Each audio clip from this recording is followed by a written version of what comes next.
When to act. When to act. Now, that's presuming you know what to do, but when to do it is part of the equation. We're going to talk about that now to help you. So settle in, get a cup of coffee, whatever, relax, open up your ears, ask God to help you open up your mind. Let's get to it. It goes to without saying, as I've mentioned, how to act, what to do is part of it, but when to do it. So let's just presume you know what to do. When do you do it? In the case of what we're going to talk about right now, we're talking about a act of warfare in order to protect, to preserve, and to bless what God wants protected and blessed. So, do we have a playbook? Yes. What is it? The Bible. There's nothing unclear about how we should act. When? Well, as we know from the scriptures, again, everything goes back to the scriptures. The when is dictated by God as well as the what. So unless you're walking by the Spirit, as the Bible tells us, you're not going to be governed by the Spirit. You're not going to be in step with the Spirit, as the Bible says. You're not going to want to know when to do it. So let's get away from what to do. We know what to do. There is a time for gathering and a time for scattering. There is a time for renting and a time for mending. There is a time for peace and there is a time for war. So everything's on the table. And it's that way, everything's on the table for good reasons. God is all sovereign and he's all good. Everything is out of love and for reasons to protect and to preserve and to bless. So, I'm going to give you a story. Very fitting, a very accurate story. There was a certain soldier who was in the military. Don't know how he got there. Don't know if he was forced in at gunpoint. We don't know. It doesn't matter. We just know that once he is a soldier and once he's given an order, well, can anyone recite to me? Back to me? Can the crowd tell me what should he do? Right? When he's given an order? The answer, I hope you're saying, crowd to the left of me and crowd to the right of me and crowd in front of me and crowd in back of me.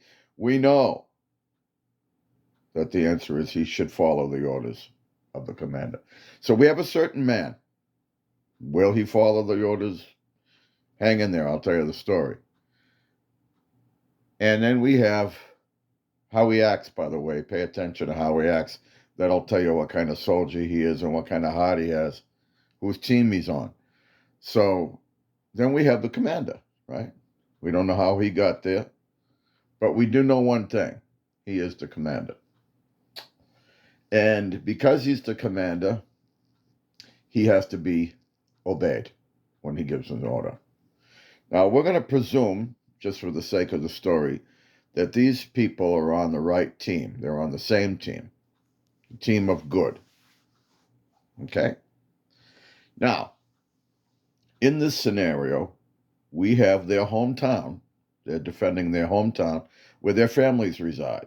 Their mothers, their fathers, their grandparents, their friends, their neighbors, their co-workers.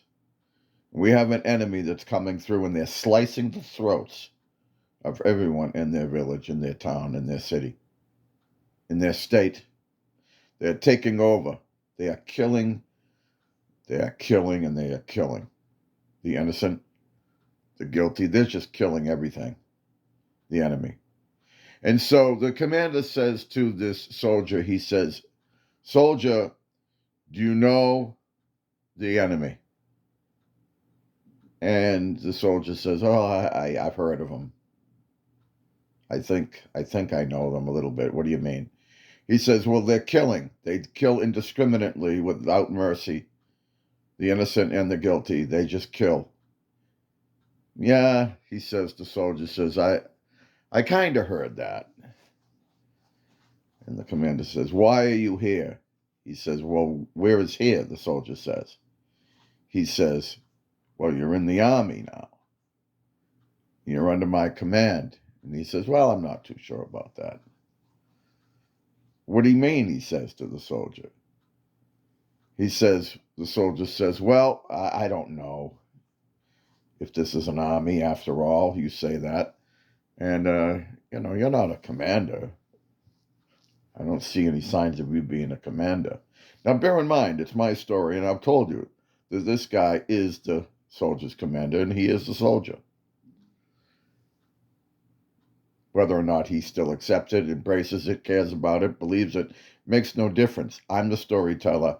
I've told you that he's a soldier. The commander knows he's a soldier. All right? And the enemy is in their town, killing their family, friends, and so forth. So he says, well, I don't know if I'm in your army or not. I don't even know if there is anything such as an army like this or anything. I don't know if there's any need for an army. He says, what do you mean? You've been hearing the reports. You see the news. You've experienced the oppression and the sadness and the danger. Well, I'm not sure if that's really the enemy. It could be, just I'm having a bad day or some bad reports. It's really not that bad, I don't think. Even if they were there, I don't know if it's really all that serious. And I don't know. I mean, keep talking. You claim you're a commander, do you? You think you can command me? And the commander says, yes, you know that you are a soldier. You've been told this many years. You've known it. You've been told that I'm the commander. That's my role. You've even been told that the enemy is real and that they seek to destroy. And right now, they're trying to destroy our families. They're in our hometown. I want you to go over there and I want you to do such and such on this mission. You must do it. I have determined that you are going to be the one. You're going to do it. I've been told this needs to be done by headquarters.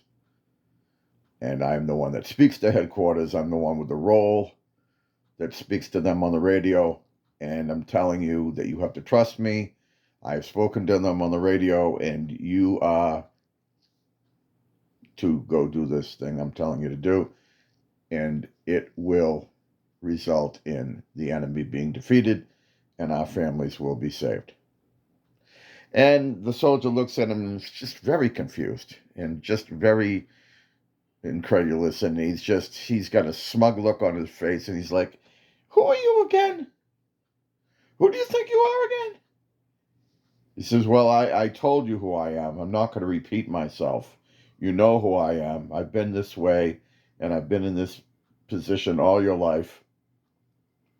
And I don't have time to sit here.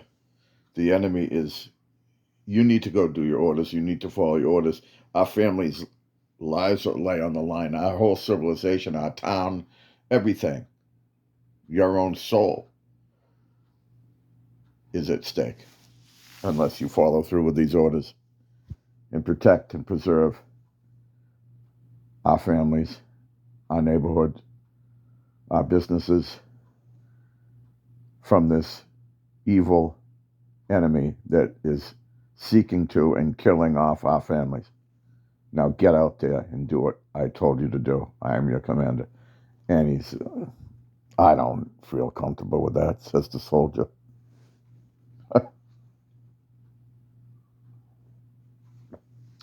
I don't feel comfortable. Have you tried everything? Have you tried this? How's that working out for you? This business about telling people what to do. Does that seem to be my other soldiers listening to you? How's that working out for you? I think you should change the way you talk to me. I'm not even sure you're a commander. I don't think you are a commander. I don't recognize your authority. And even if I did, I wouldn't listen to you. You got a terrible way of approaching we soldiers. Who do you think you are, anyways? You're right, I do know you. I've known you for many years. You're nothing special. I don't accept your authority. Commander says, well, listen, a report just came in today that we had 5 family members in this neighborhood and 5 of your own family members, they had their throats sliced today. Would you like to see the pictures? No, he says, I've seen the pictures. I'm not really sure that it was the enemy that did that to my family. It might have been you that did it. He said, me? Yeah, the way you talk to me, I think that you might be the enemy. You might have sliced their throats. I think that you're the reason why my family's dying. You. I mean, after all, look at you. You're a mess. And you're all worked up. You're all angry at me. I mean, I think you're the reason why my family and this whole territory is under attack. I'm sure there is an enemy. I think you're crazy. You're talking about an enemy like that? No such enemies exist. There's nobody that's that evil. And you telling me that these enemies, didn't I hear you say the other day that these enemies are invisible sometimes? So you believe in invisibility? Yes, says the commander. Of course I do. This enemy has special supernatural abilities. Invisibility is just one of them. No, that's crazy. It's you. You're the reason why we have all this turmoil and all these deaths in the family. You.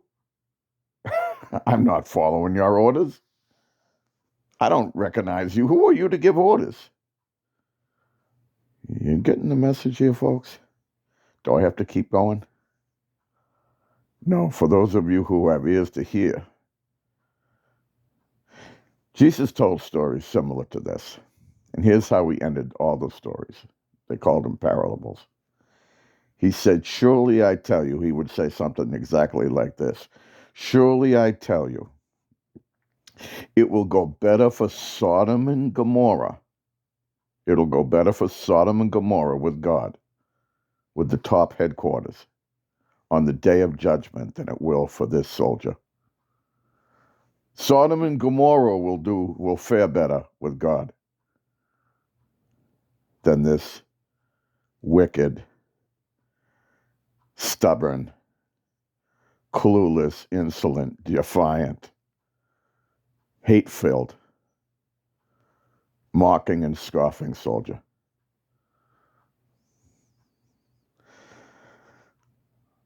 Because of his disobedience and his ungodliness and his refusal, his obstinance, his lack of intelligence, insight, wisdom, because he threw away whatever God gave him by his obstinance. He couldn't think straight. Because of all those things, thousands suffered, hundreds, and they were his own family. It'll go better for Sodom and Gomorrah, Jesus said, on the day of judgment than it will be for him. For he had been given much, and therefore much was demanded.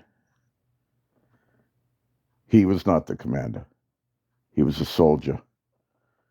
He did not trust his commander. He did not trust headquarters. He was lazy and good for nothing. And because of him, many suffered. Class dismissed.